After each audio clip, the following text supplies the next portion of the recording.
Hi students, good morning. Welcome to the ninth lecture of the chapter. Chapter name is the French Revolution, and today we will do the new topic. Topic name is France becomes a constitutional monarchy. So in the previous lecture we discussed about how the about the outbreak of the revolution, and in after the discussions, now we are on this topic.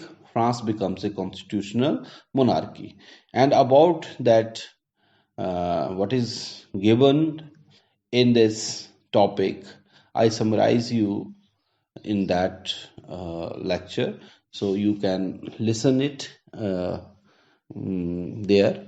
And today I'm going to read what is given here. Okay, so listen carefully please. हाँ जी, तो देखिए क्या है बेटा, क्या लिखा है 2.1. we are on page number 10. yes, in my book, you check your book. So what is given? France becomes a constitutional monarchy. क्या लिखा है? The National Assembly completed the draft of the Constitution in 1791. Note down the line. मैंने आपको बताया था कि संविधान को बनने में लगभग 2 वर्ष लग गए। 1789 से 91 में जाकर ये कंप्लीट हुआ, और नेशनल असेंबली ने इस संविधान की ड्राफ्टिंग 1791 में कंप्लीट की। Its main object was to limit the powers of the monarch. इसका जो मुख्य ऑब्जेक्ट, जो मुख्य उद्देश्य था, क्या था? To limit the power of the monarch. These power, instead of being concentrated in the hands of one person, were now separated and assigned to different institutions. अब ये जो भी पावर्स थी, अब ये एक व्यक्ति के हाथ में ना रहकर, है ना, इंस्टेड ऑफ बीइंग कंसंट्रेटेड मतलब एक आदमी के, है ना, एकमात्र न रहकर, in the hands of one person, were now separated, अब ये अलग होंगी powers, and assign to different institutions. Hyphen लगा बीच में, क्या है, क्या कौन कौन से institutions? The legislature, executive and judiciary. मतलब अब जो भी क्या थी, पावर्स थी, वो सिर्फ राजा के पास ना रहकर अब 3 इंस्टीट्यूशंस में बट गई, सेपरेटली जो है वो क्या हो गई, डिवाइड हो जाती हैं. और ये इंस्टीट्यूशन थे legislature, executive and judiciary. This made France a constitutional monarchy. और इस व्यवस्था के आने के बाद फ्रांस जो है वो क्या बन गया? एक कॉन्स्टिट्यूशनल मोनार्की. समझ में आ रही बात? अब देखो, ये 3 इंस्टीट्यूशंस की बात एक फ्रीचे फिलोसफर ने भी बात की. क्या नाम था उसका? हाँ जी, सोचो जरा, क्या नाम था? बोलिए. हाँ, क्या नाम था? मोंटेस्की. अगर नहीं याद तो फिर से सुन लीजिए. और उसने एक अपनी फिलॉसफी, एक बुक लिखी थी, the spirit of the law, जिसमें उसने इन 3 इंस्टीट्यूशंस, इस पावर डिवीजन के बारे में बात किया था. समझ में आ रही बात? तो यस, ऐसी व्यवस्था करने के लिए 2 वर्ष लगे और ये सब कुछ हुआ. आगे देखिए, थोड़ा नीचे जाइए आप. ये नीचे एक ये दे रखा है, मैं थोड़ा सा इसको समझा दूंगा आपको, लेकिन इससे पहले आप लाइनों के ऊपर ही देखिए नीचे. The constitution of 1791 vested the power to make laws in the national assembly which was indirectly elected. अब ये जो भी पावर्स थी, जो संविधान जो है 1791 का, vested the power, give up the power to make laws in the national assembly which was indirectly elected. मतलब संविधान बनाने का जो भी जिम्मा था वो किसके पास? नेशनल असेंबली के पास. और ये नेशनल असेंबली कैसे इलेक्ट हुई थी? कोई इलेक्ट हुई थी? ये नहीं, इनडायरेक्टली इलेक्टेड थी ये. ठीक है ना, अपने से ही जोड़ के जाड़ के उन्होंने व्यवस्था कर ली थी. पढ़े लिखे लोग थे, धनी लोग थे, और उन्होंने जो है संविधान बनाना शुरू कर दिया. That is, citizen voted for a group of electors who in turn choose the assembly. है ना। So not all citizen however had the right to vote. अब इस लाइन को देखिए।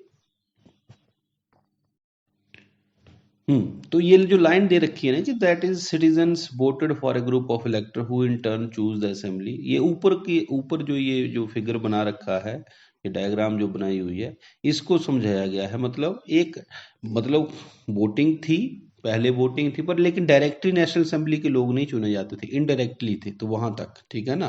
तो डायरेक्ट वोटिंग से नहीं थे वो। तो यही इसने बताया है। अब उसमें क्या थी, पहले इसको समझ ले, मैं ऊपर भी फिर आपको समझा दूंगा। कहता है not all citizen however had the right to vote. इस व्यवस्था के अनुसार जो भी नेशनल असेंबली ने जो संविधान बनाया, इसमें क्या हुआ कि सभी सिटीजन को राइट टू वोट नहीं मिला, ठीक है। Only man above 25 years of age who paid taxes equal to at least 3 days of a labor's wage were given to the status of active citizens, that is they were entitled to vote। इस पूरी line को ढंग से सुनिएगा। मैंने आपको पिछले lecture में भी बताया था कि सिर्फ मैन, ठीक है, नोट डाउन दिस लाइन, कि only man above 25 years of age, यहां तक बात सही है। वो भी कौन, who paid taxes equal to at least 3 days of a labour's wage, 3 दिन की दिहाड़ी, है ना, 3 दिन के लेबर का जो वेज बनता है, इतना पैसा जो एज ए टैक्स के रूप में जो देते थे, ऐसे ही जिनको क्या स्टेटस से बुलाया जाता था, were given the status of, उनको क्या बोला गया, एक्टिव सिटीजन। क्या बोला गया बेटा, एक्टिव सिटीजन। सिर्फ यही लोग जो थे, they were entitled to vote, उनको वोट देने का अधिकार दिया गया। राइट, अगला देखिए, the remaining man and all women were classed as passive citizens. जो बाकी पुरुष बच गए, उसमें जो टैक्स पेयर नहीं थे या 25 साल से कम थे या सभी महिलाएं थी, वर क्लास्ड एज पैसिव सिटीजन। तो अब आपसे कोई पूछे कि एक्टिव सिटीजन कौन थे, पैसिव सिटीजन कौन थे फ्रेंच रिवॉल्यूशन इसमें, ठीक है, as per the constitution of 1791, तो आपको ये पता होना चाहिए। क्लियर बात। So to qualify as an elector and then a member of the assembly, a man had to belong to the highest bracket of taxpayer। और अगर आपने नेशनल असेंबली का मेंबर बनना है, एक इलेक्टर बनना है, तो उसके लिए आप कौन से व्यक्ति होने चाहिए, आप एक अच्छे टैक्स पेयर होने चाहिए। मतलब जो जितना ज्यादा टैक्स, उसकी पोजीशन उतनी ही ज्यादा। तो कहीं ना कहीं यहां पर भी धनी लोगों को ही प्राथमिकता मिली एट द एंड, ठीक है जी। तो चलो इसको खत्म ही कर लीजिए आप।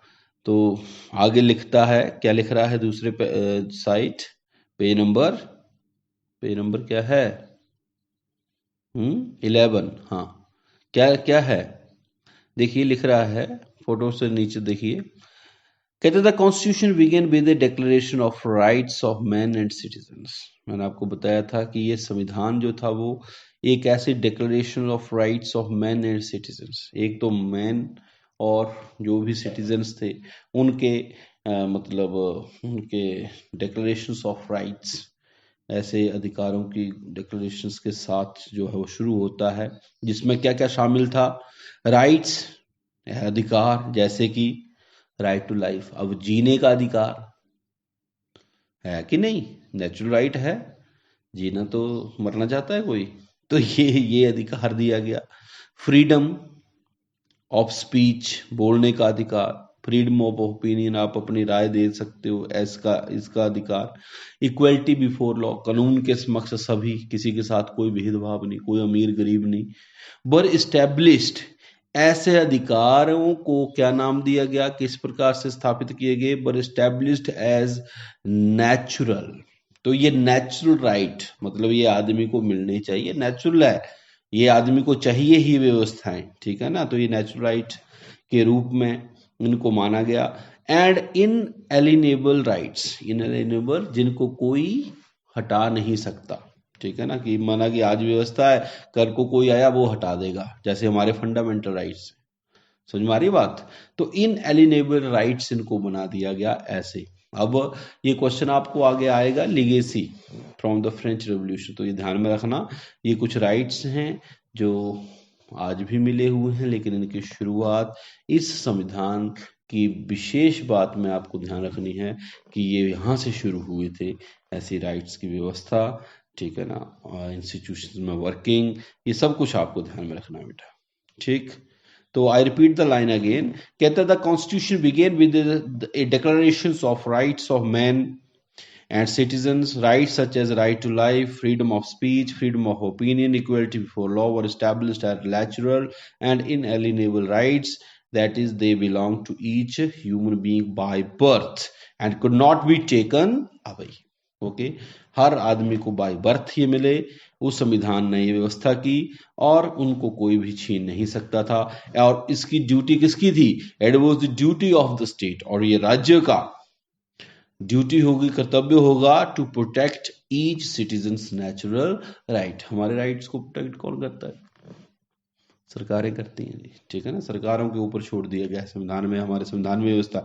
तो इसी प्रकार से ड्यूटी ऑफ द स्टेट की वही जो है, अगर कुछ भी होगा तो वो इस राइट्स को प्रोटेक्ट करेगा। ये declarations of rights of man and citizen का ये कुछ पॉइंट्स दे रखे हैं, पेपर में नहीं पूछे जाते हैं आपसे ये, फिर भी आपकी कोई जिज्ञासा हो तो आप इसको पढ़ लेना, ठीक है। मैं पिछले पॉइंट पे आ रहा हूँ, एक देखिए यहाँ पर इनडायरेक्ट वोटिंग के बारे में थोड़ा सा बताया गया है।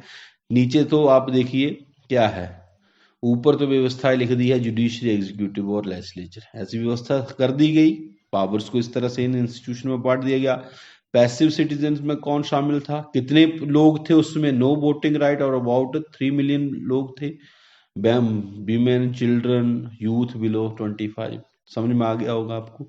इसी तरह से एक्टिव सिटीजन में उसमें इंटाइटल टू वोट, ठीक है, और ऐसी about 4 million of A population of 28 million, ठीक है। तो लगभग 4 मिलियन लोग ही थे उस समय की जो ये पॉपुलेशन थी उसमें से एक्टिव सिटीजन।